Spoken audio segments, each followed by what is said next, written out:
It's breaking the news on this Tuesday night. I'm Janice Shortle. So if you went to downtown Minneapolis today, you were seeing red, not in the angry way, but in the dang, everybody that works for Target ever is down here right now today way. It's a sight that's not been seen in a while, as many Target headquarters employees have been working from home for the last 5 years. But the hybrid-only days are over for a lot of those Target workers now, as the vibe shift to return to office takes hold. Here's Heidi Wigdahl. In downtown Minneapolis, it's easy to spot a sea of red. This influx of Target workers is temporary due to the company's annual meeting. But even after, Target's commercial team is now back downtown at least 3 times a week. Makes a big difference, especially on this end of Nicollet Mall. Adam Dunnick, president and CEO of the Minneapolis Downtown Council, says their most recent data from before Labor Day shows the number of workers downtown at around 150,000. That's about 70% when compared to pre-pandemic levels of around 220,000 workers. 12 of our top 15 employers have some in-office policy.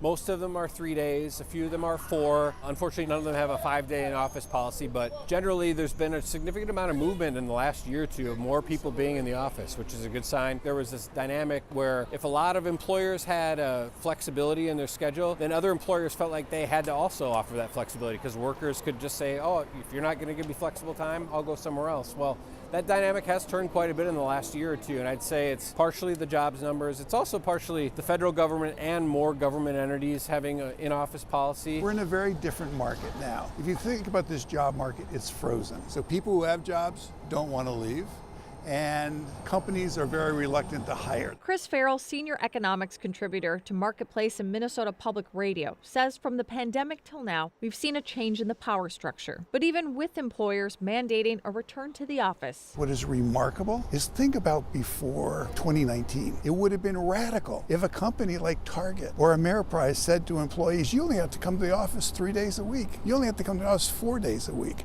So it still is a fundamental shift. And Chris believes hybrid is here to stay. Companies have also learned that we want to do a mix. The new technology is there. You can't put that genie back in the bottle. It's there. But there are benefits in value to having face-to-face interaction. So this is why the hybrid model has become popular. Chris says even with more workers returning to the office, companies may be thinking about renting out spaces that aren't being used to entrepreneurs and small businesses to help cover some of those costs. Jana.